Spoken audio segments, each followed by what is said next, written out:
Hello everyone, welcome to my YouTube channel. तो कैसे हैं आप सब? बहुत अच्छे से होंगे। पिछले वीडियो में जो पढ़ा समझ में आया, नहीं आया होगा तो प्लीज़ कमेंट में बताना। आपका कमेंट बहुत ज़रूरी है, क्योंकि आप कमेंट में नहीं बताओगे तो मुझे नहीं समझ में आएगा आपको समझ में आ रहा है कि नहीं आ रहा है। अगर ठीक है, समझ में आ रहा है तो अच्छी बात है, नहीं आ रहा है तो आप बताओ, फिर से वो चीज़ें आपको समझाई जाएंगी। अब हम लोग बात करेंगे यहाँ पे आंतरिक ऊर्जा क्या होती है। अगर हम लोग क्लास 11th की बात करें, चैप्टर 5 की बात करें थर्मोडायनेमिक्स में, तो हम लोग यहाँ पे इंटरनल एनर्जी की बात करेंगे। हेडिंग क्या बनाइएगा? आंतरिक ऊर्जा।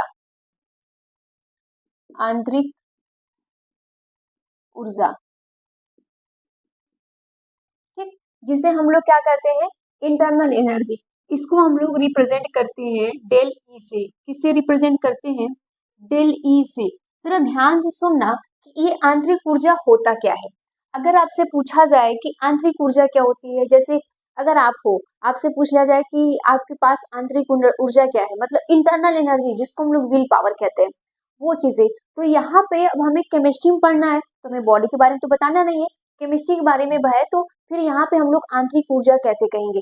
इसके लिए हम लोग ये बताएंगे कि किसी भी रासायनिक अभिक्रिया में जितने प्रकार की ऊर्जाएं हैं, कोई भी रासायनिक पदार्थ भी बोल सकते हो, कोई भी रासायनिक पदार्थ है, उसमें जितने भी प्रकार की बेटा ऊर्जाएं हैं, उसी को हम लोग क्या कहेंगे? इंटरनल एनर्जी कहेंगे, आंतरिक ऊर्जा कहेंगे। जैसे सपोज कर लो कि यहाँ पे मेरे पास कोई भी एक रासायनिक पदार्थ है, कोई भी, और इसमें ए बी सी डी बहुत सारे करके जितने भी इसमें एनर्जी पाई जाएंगी, सभी को हम लोग क्या कहेंगे? डेल ई कहेंगे। क्या कहेंगे? डेल ई कहेंगे, मतलब कि आंतरिक ऊर्जा। तो आप जानते हो कि जब कोई पदार्थ होता है तो उसमें गतिज ऊर्जा भी होगी, स्थितिज ऊर्जा भी होगी, इलेक्ट्रॉन ऊर्जा भी होगा, स्थानांतरण ऊर्जा भी होगा, है ना। कई प्रकार की, तमाम प्रकार की ऊर्जाएं उपस्थित होंगी, उसी को हम लोग क्या कहेंगे? आंतरिक ऊर्जा कहेंगे। क्या कहेंगे? आंतरिक ऊर्जा कहेंगे। अब समझ में आ गया इसका डिफिनीशन? तो इसका डिफिनीशन अगर आपसे पूछा जाएगा लिखने के लिए, तो डिफिनीशन में क्या बोलोगे बेटा? किसी पदार्थ का, सॉरी, किसी पदार्थ या निकाय में निहित ऊर्जा को आंतरिक ऊर्जा या नैज ऊर्जा कहते हैं। तो आप कैसे लिखोगे यहाँ पे? चलो लिखो, किसी किसी पदार्थ या निकाय, सिस्टम की बात हो रही है, या निकाय में निहित निहित ऊर्जा को ऊर्जा को आंतरिक ऊर्जा आंतरिक ऊर्जा आंतरिक ऊर्जा या नैज ऊर्जा कहते हैं। ठीक, नैज ऊर्जा कहते हैं। कोई दिक्कत नहीं ना है? यहाँ तक तो कोई दिक्कत नहीं होना चाहिए बेटा। बोला जा रहा है कि किसी पदार्थ या निकाय में निहित ऊर्जा, उसमें उपस्थित तमाम ऊर्जाएं जो होंगी, उसी को हम लोग क्या कहेंगे? आंतरिक ऊर्जा या नैज ऊर्जा कहेंगे। अब इसको और बेहतर तरीके से समझिएगा। वास्तव में आंतरिक ऊर्जा विभिन्न प्रकार की ऊर्जाओं, जैसे यहाँ पे इलेक्ट्रॉन ऊर्जा और कई सारे ऊर्जाएं होंगी, स्थितिज ऊर्जा, ठीक, स्थानांतरिक ऊर्जा, काइनेटिक ऊर्जा, बहुत सारी चीजें हैं, तो उसके बारे में भी हम लोग लिखते हैं। पहले यहाँ तक इसको नोट करिए, फिर उसको आगे हम लोग देखते हैं।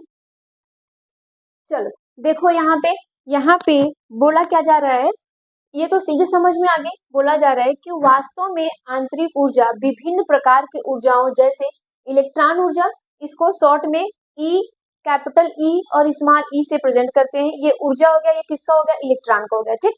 नाभिकीय ऊर्जा मतलब ई एन, ठीक है, न्यूक्लियस की बात हो रही है।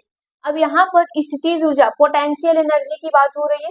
घूर्णन का मतलब होता है रोटेशनल, कंपन का मतलब होता है वाइब्रेशनल, ठीक। स्थानांतरण का मतलब होता है ट्रांसमिशन, ठीक, आदि का योग होता है। समझ में आ गया? इसमें तमाम तरीके की जितनी भी ऊर्जाएं पाई जाएंगी, सबका योग कर दो, उसी को हम लोग क्या कहेंगे? इंटरनल एनर्जी कहेंगे, आंतरिक ऊर्जा कहेंगे। इसे बेटा किससे प्रेजेंट करते हैं? यू से या फिर ई से प्रेजेंट करते हैं। कोई समस्या? अगर आपसे पूछा जाएगा तो आप यहाँ पर देखो, सबका योग कर दो। क्या क्या है यहाँ पे? ई से है, प्लस ई एन है, फिर उसके बाद प्लस ई पी है, प्लस ई आर है, प्लस ई वी है, प्लस ई टी है। ठीक, इन सब का योग करने के बाद जो आपका आ रहा है वही क्या हो रहा है, इंटरनल एनर्जी हो रही है। क्या हो रही है बेटा, इंटरनल एनर्जी हो रही है। यहाँ तो कोई समस्या नहीं है ना, ये किसी भी रासायनिक या किसी भी सिस्टम की बात हो रही है, सिस्टम के अंदर जो भी प्रेजेंट हो। अगर मैं कभी भी आपसे आंतरिक ऊर्जा की बात करूं तो ये चीज हमेशा आना चाहिए कि जिस सिस्टम की बात हो रही है उसमें पाए जाने वाली तमाम प्रकार की जो ऊर्जाएं हैं सभी का योग क्या है, आंतरिक ऊर्जा है। हालांकि बहुत इंपॉर्टेंट नहीं है लेकिन टॉपिक में है, ये बीच बीच में आएगा तो वो सारी चीजें आपको पता होनी चाहिए। नेक्स्ट हेडिंग बनाना यहाँ पे उष्मागतिकी का प्रथम नियम, उष्मागतिकी का प्रथम नियम, प्रथम नियम जिसको कहते हैं फर्स्ट लॉ ऑफ थर्मोडायनेमिक्स। अगर हम लोग प्रथम नियम की बात करें तो क्या होता है, द्रव्यमान संरक्षण का नियम, ठीक, या ऊर्जा संरक्षण का नियम, ऊर्जा संरक्षण का नियम, संरक्षण का नियम। डिफिनीशन बता सकते हो, डिफिनीशन बिल्कुल बता सकते हो, ठीक, ये प्रथम नियम हो गया। डिफिनीशन में क्या बोलोगे, देखो बच्चों वाली डिफिनीशन तो सबको याद होगा, ये 9th से ही पढ़ते आ रहे हो कि ऊर्जा को ना तो उत्पन्न किया जा सकता है ना ही नष्ट किया जा सकता है, किंतु इसे एक रूप से दूसरे रूप में परिवर्तित किया जा सकता है। ये तो बच्चों वाला डिफिनीशन हो गया, ये तो सबको पता होता है। इसके अलावा कोई भी और डिफिनीशन क्या आपको पता है? हाँ, इसके अलावा भी बहुत सारा डिफिनीशन होता है। पहले वो डिफिनीशन लिखो जो तुमको आता हो। पहला डिफिनीशन क्या लिखोगे यहाँ पे, ऊर्जा, ऊर्जा न तो उत्पन्न, न तो उत्पन्न की जा सकती है, की जा सकती है, न ही नष्ट की जा सकती है, नष्ट की जा सकती है, ठीक। परंतु परंतु इसको एक रूप से, एक रूप से, रूप से दूसरे, दूसरे रूप में परिवर्तित,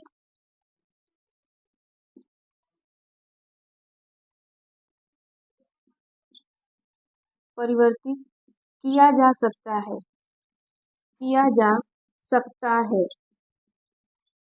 कोई दिक्कत नहीं ना है?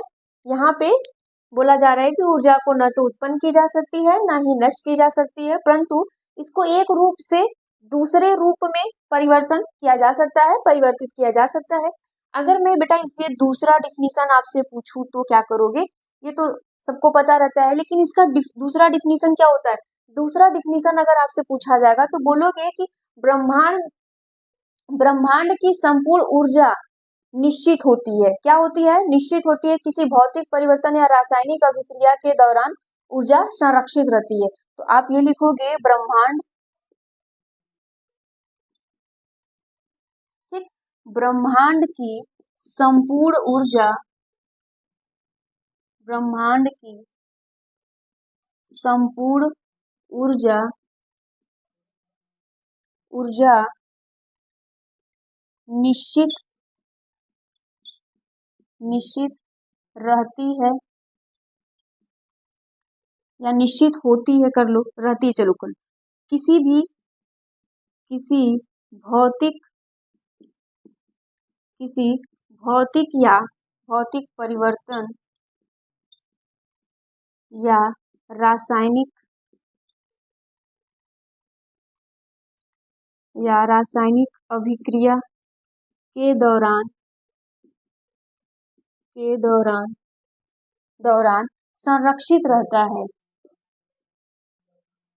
संरक्षित रहता है। कोई दिक्कत नहीं है ना? बोला जा रहा है कि ब्रह्मांड की सब संपूर्ण ऊर्जा, जो ब्रह्मांड की पूरी ऊर्जा है वो निश्चित होता है। वो क्या होता है? निश्चित होता है। किसी भौतिक परिवर्तन, कोई भी भौतिक परिवर्तन हो रहा है या रासायनिक अभिक्रिया के दौरान ऊर्जा जो होती है वो संरक्षित रहती है। दौरान ऊर्जा, यहाँ पे लिख लो, ऊर्जा संरक्षित रहती है। यहाँ तक कोई डाउट नहीं होना चाहिए ना, प्लीज इसको नोट करिए। इसके अलावा जो पढ़ेंगे वो बहुत इंपॉर्टेंट है, पहले इसको पढ़ नोट करो जल्दी से इसको। चलो नेक्स्ट और हम पढ़ते हैं। पहला भी हमने पढ़ लिया, दूसरा भी हमने पढ़ लिया। यहाँ पे अगर आपसे कोई भी पूछ रहा है कि ऊर्जा संरक्षण का नियम क्या होता है, तो डिफिनीशन में पहला लिखा, ऊर्जा को ना तो उत्पन्न किया जा सकता है ना नष्ट, ये वाला। फिर एक ब्रह्मांड वाला देखा था। अब तीसरी हम लोग बात करते हैं। देखो तीसरा ही इंपॉर्टेंट हो जाता है, क्योंकि यहीं से हम जो चीजें हमारे किताब में न्यूमेरिकल दिया होगा, एनसीईआरटी साथ में लेकर बैठा करो ताकि आपको चीजें समझ में आए। तो यहाँ पे जो दिया होगा उसकी हम लोग बात कर रहे हैं, तो ऊर्जा की बात कर रहे हैं, ठीक। डेल ए की ले ले, फिर उसके बाद हम लोग ये टी। अब इसका मतलब क्या है बेटा, मैं जो ये बात बताने जा रही हूँ ये किसी किताब में स्पेसिफिक चीज नहीं लिखा है, हाँ, लेकिन किताब की सारी लाइनें इस पे मैच करेंगी। सारी कहानियां जो हम पढ़ेंगे ये यहाँ इस पे फोकस करना, ये इंपॉर्टेंट है।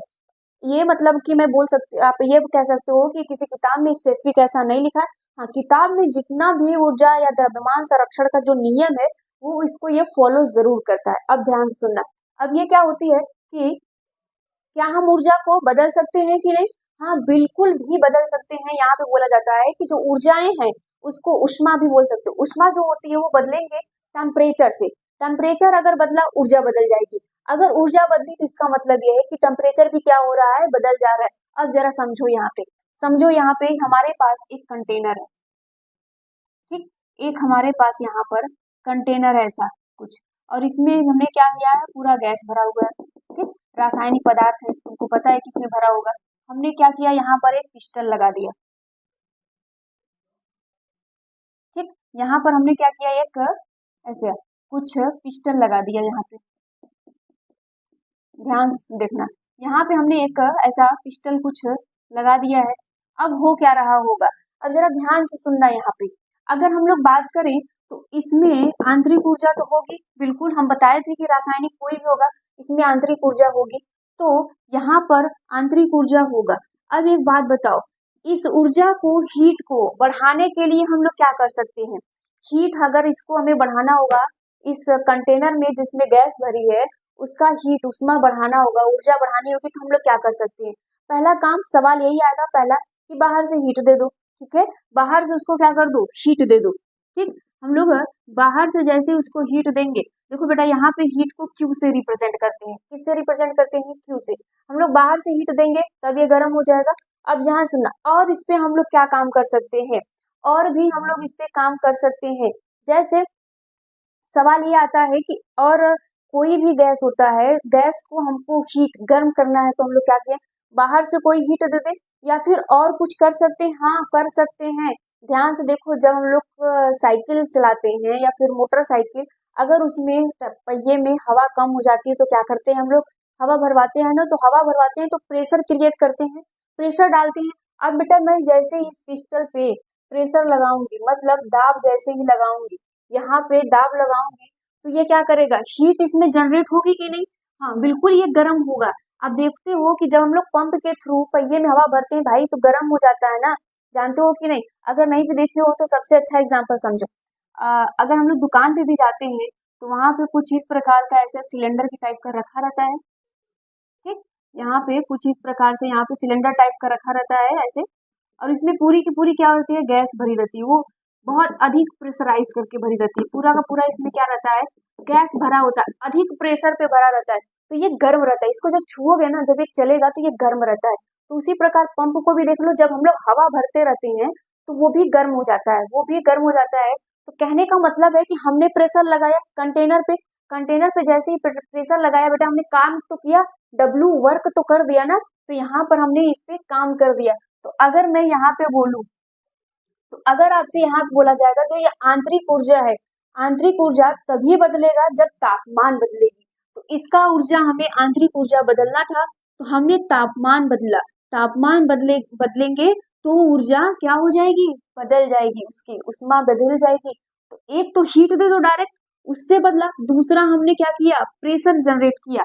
हाँ बिल्कुल, प्रेशर, प्रेशर जैसे ही आता है तो हम लोग क्या करने लगते हैं, काम करने लगते हैं। उस कंटेनर पे क्या किया हमने, पिस्टल को प्रेस किया, भाई प्रेस करेंगे, नीचे आया, जब हमने प्रेस किया तो उस पे वर्क भी किया, वर्क जो किया था वो हमारा वर्क यही है। इसको और अच्छे से एग्जाम्पल की तरह समझो। मोटरसाइकिल, मैक्सिमम लोग होंगे मोटरसाइकिल यूज करते हो, तो एक टीवी में ऐड भी आता है मस्त आपका ऐसा कुछ यहाँ पे, ठीक, आपकी बैटरी बनी रहती है ना, कुछ यहाँ पर आपकी बैटरी बनी रहती है, ठीक, मस्त आपकी यहाँ पे बैटरी बनी रहती है। तो हमें आग लगाना है, तो आग लगाने के लिए हमें क्या जरूरत पड़ेगी, ईंधन को जरूरत पड़ेगी, और क्या करना पड़ेगा, तो इस पे हम लोग क्या करते हैं, किक मारते हैं, बैटरी किक मारते हैं तो ये गर्म होता है कि नहीं, हाँ गर्म होता है, तो इसमें मान लो हमारा पेट्रोल होता है, ईंधन होता है, फ्यूल हो गया, ठीक, और क्या करते हो, ऑक्सीजन उसको चाहिए। अब देखो कुछ होशियार लोग होते हैं, जब बाइक स्टार्ट नहीं होती, पतली सी तार होती है, इसमें फूक मारते हैं, फूक मारते हैं, बेटा जैसे ही फूक मारते हैं वो ऑक्सीजन ही देते हैं, क्या देते हैं, ऑक्सीजन, तो ये क्या होने लगती है, ईंधन बर्न हो जाता है, जलने लगता है, कंबस्शन कर लेता है, समझ में आ गया। तो यही वही चीज हो रहा है कि हमने इस पे काम किया, जैसे ही काम किया तो हीट जनरेट हो गया, हीट क्या हो गया, जनरेट हो गया। तो वही चीज बोला जा रहा है कि आंतरिक ऊर्जा तभी बदलेगा जब तापमान बदलेगा। तो यहाँ पे भी हम लोग तापमान बदलते हैं, जैसे इसमें बदल रहा था और इसमें बदल रहा था। तो अगर हम लोग यहाँ पर देखेंगे, तो जो शुरू का हमारा इस कंटेनर का ऊर्जा था वो E1 था शुरू में, फिर हमने इसको क्या दिया, प्लस Q दे दिया, तापमान दिया, फिर हमने क्या दिया इस पे E1 plus Q plus W, मतलब कि इस पे काम भी कर दिया। ये चीजें हो गई, तीन चीज हमने काम किया बेटा, ये सारी चीजें, ये प्रथम उससे हो रहा है, यहाँ पे कैलकुलेशन को जरा समझो। अब देखो जब हमने ये तीनों चीजें लगाई, तो ये शुरू का ऊर्जा था, ये क्या था, शुरू का उष्मा था, बाद में भी तो उष्मा बदली होगी, ये और गर्म हुआ होगा, कुछ इस प्रकार से हो जाएगा, कुछ इस प्रकार से हो गया, ये फाइनल उसकी एनर्जी है, क्या है, फाइनल एनर्जी है। तो हम क्या करते हैं, इसको एक साइड लिख देते हैं, अगर एक साइड हमको लिखेंगे इसको E2 माइनस E1 बराबर Q प्लस डब्ल्यू, क्या हो जाएगा, Q प्लस डब्ल्यू हो जाएगा। अब आपको पता है कि इसको हम लोग क्या कर सकते हैं, डेल E कर सकते हैं, del E plus Q plus W, ये इस प्रकार से हो जाता है। अब आप जानते हो कि वर्क बराबर क्या होता है, बताए थे पिछले वीडियो में, आप देख लेना, P इंटू वी होता है ना, P इंटू वी होता है, तो यहाँ पर क्या लिखोगे, डेल E बराबर Q plus P into del V, यही आपका फॉर्मूला निकल कर आता है, ये बुक में लिखा था।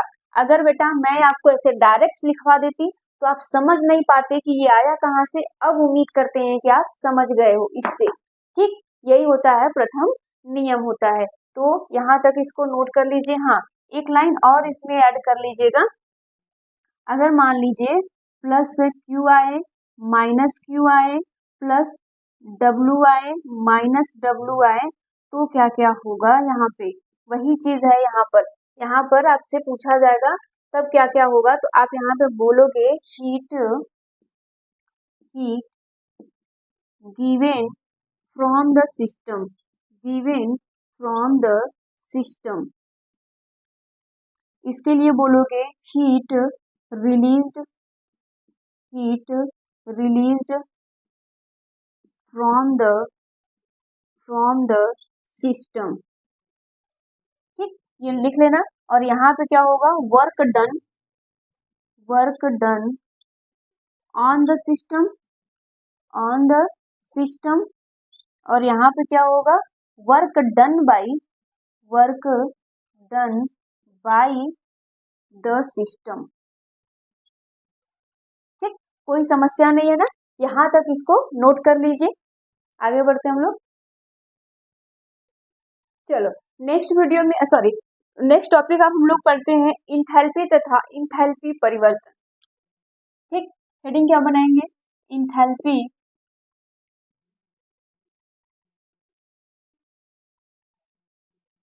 इंथैल्पी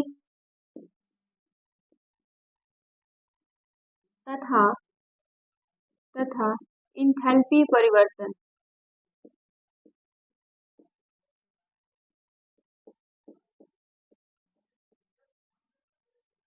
ठीक, यहाँ पे क्या हो गया, इंथैल्पी तथा इंथैल्पी परिवर्तन, इसी को हम लोग बेटा डेल एच कहेंगे, क्या कहेंगे, डेल एच कहेंगे। अब जरा ध्यान से सुनना, यहाँ पे उष्मा की ही बात हो रही है, किसकी बात हो रही है, उष्मा की ही बात हो रही है, ऊर्जा की हम लोग बात करेंगे। इंथैल्पी, अगर याद होगा तो 4th चैप्टर में आपको हम पढ़ाए थे इंथैल्पी क्या होता है, इंथैल्पी ऊर्जा होती है, क्या होती है, एक ऊर्जा होती है। अब जरा ध्यान से सुनना, यहाँ पे बोला जा रहा है कि किसी भी रासायनिक अभिक्रिया में होने से, किसी भी रासायनिक अभिक्रिया के होने से निकलने वाली ऊर्जा या फिर ग्रहण होने वाली ऊर्जा को हम लोग क्या कहते हैं, इंथैल्पी कहते हैं या इंथैल्पी परिवर्तन कहते हैं। अब जरा ध्यान सुनना, जब कोई भी केमिकल रिएक्शन होता है, या तो ऊर्जा निकलती है, या तो ऊर्जा रिलीज होती है, या तो ऊर्जा को हम लोग क्या करते हैं, देते हैं। समझ में आया, एब्जॉर्ब करेगा या तो रिलीज होगा, समझो यहाँ पे ध्यान से। अब जरा ध्यान से देखना है यहाँ पे, मान लो ए और बी का कोई भी केमिकल रिएक्शन हम लोग करवा रहे हैं, सी और डी प्रोडक्ट बना, ठीक, और इसमें क्या हो गया, हीट यहाँ से जनरेट हुआ, हीट निकला। अब कुछ ऐसी भी रिएक्शन होंगी जो ए बी और रिएक्शन चल रही है, सी और डी प्रोडक्ट बनाया, और हमें यहाँ पे क्या करना पड़ा, जरा ध्यान से देखना यहाँ पर हमें क्या करना पड़ा, यहाँ पर हमें ये करना पड़ा कि हीट खुद देना पड़ा। समझ पा रहे हो ना, दो अलग अलग तरीके के रिएक्शन हो रहे, इसमें हीट निकल रहा है और इसमें हीट रिलीज हो रहा है। तो आपको याद होगा क्लास 10th में पढ़ाया जाता है, इसको हम लोग कहते हैं एक्सोथर्मिक रिएक्शन। क्या कहते हैं, एक्सोथर्मिक रिएक्शन बोलते हैं, और इसको एंडोथर्मिक बोलते हैं, इसको एंडोथर्मिक रिएक्शन बोला जाता है। समझ में आ रहा है कि नहीं, जिसको हम लोग कहते हैं उष्मा, क्या बोलते हैं, छेपी, मतलब यहाँ से हीट निकल रहा है और इसको उष्मा शोषी बोलते हैं। कोई दिक्कत नहीं ना है। अब जरा ध्यान सुनना, अगर इसका डिफिनीशन लिखना पड़ेगा आपको तो कैसे लिखोगे, किसी रासायनिक किसी रासायनिक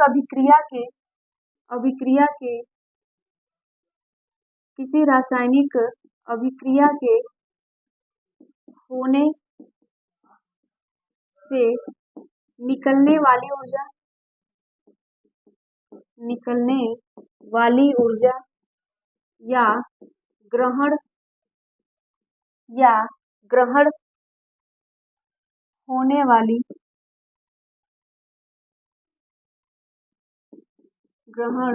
होने वाली उष्मा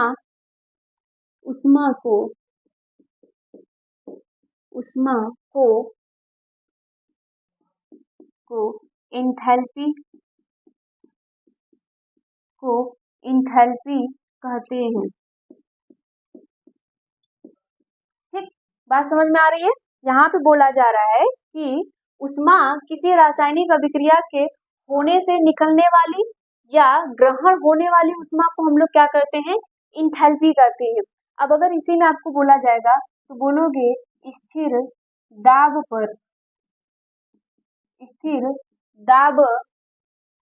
पर किसी निकाय सिस्टम की बात हो रही है, किसी निकाय की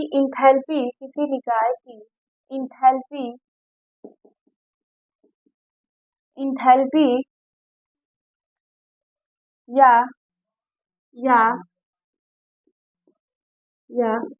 उष्मा मात्रा की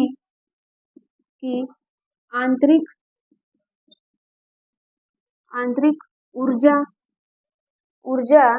एवं दाब का आयतन के गुणनफल के बराबर होता है, बराबर होता है। ठीक है, अगर हम लोग बात करें तो जैसे यहाँ पर हम लोग बात करें तो यहाँ पे देखो ये जब निकलेगा तो यहाँ पे हम लोग क्या बोलते हैं, इसको डेल एच निगेटिव होता है और इसमें क्या होता है, डेल एच पॉजिटिव होता है। ठीक है, समझ में आ रहा है ना कि ये क्या हो रहा है। तो यहाँ पे जो फॉर्मूला आ जाएगा इसका, H बराबर आंतरिक ऊर्जा और इनके गुणनफल के बराबर होती है PV। ठीक, कुछ इस प्रकार से ये क्या हो गया, हीट हो गया ना इंथैल्पी के लिए, और ये आंतरिक ऊर्जा, यहाँ पर आंतरिक ऊर्जा दिया है, फिर उसके बोल रहा है कि दाब और का आयतन के गुणनफल के इन सब के बराबर होता है। कोई समस्या नहीं ना। अब जरा ध्यान से सुनना, हम लोग कई प्रकार के रासायनिक अभिक्रियाएं भी पढ़ रहे हैं, तो जितने प्रकार के रासायनिक अभिक्रियाएं पढ़ते हैं उतने ही प्रकार के इंथैल्पी भी होती है, उतने ही प्रकार की ऊष्मा भी होती है, ऊर्जा भी होती है। जैसे सब्लिमेशन भी होता है ना, वेपराइजेशन भी होता है, ये सारी चीजें हम लोग पढ़ते हैं। सॉलिडिफिकेशन भी होता है, जैसे गलनांक, क्वथनांक, ये सारी चीजें अलग अलग।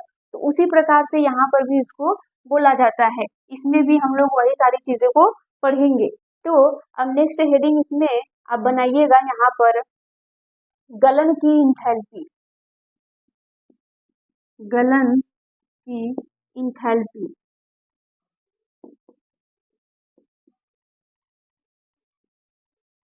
ठीक, इसको हम लोग कहते हैं इंथैल्पी ऑफ फिजन।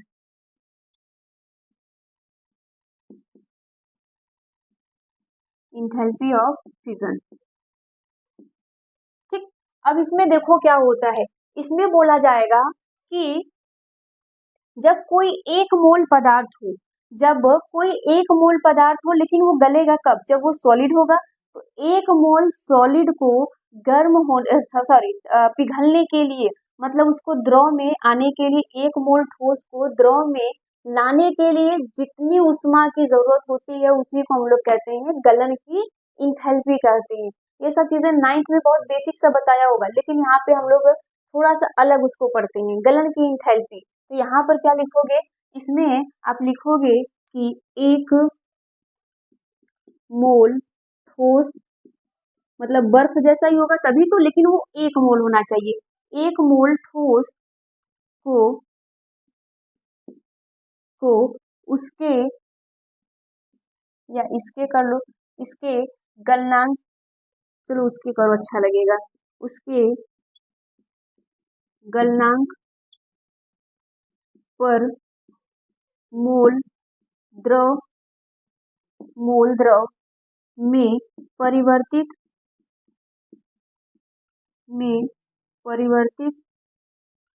करने पर होने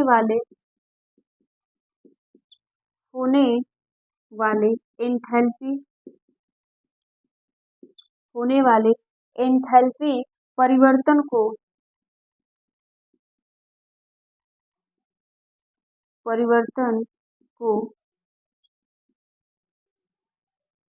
गलन की इंथैल्पी कहते हैं। ठीक, गलन की इंथैल्पी कहते हैं। जैसे ये आपका कोई सॉलिड हो गया, इसको हमें कन्वर्ट करना है लिक्विड में। ठीक, ये सॉलिड हो गया, इसको हमें लिक्विड में कन्वर्ट करना है। इसके लिए जितनी ऊर्जा की हमें जरूरत होगी या जितनी ऊष्मा की जरूरत होगी, उसी को हम लोग कहेंगे गलन की इंथैल्पी कहेंगे। तो अगर हम लोग वाटर ले लें, वाटर ठोस में भी हो सकता है ना, सॉलिड में हो गया।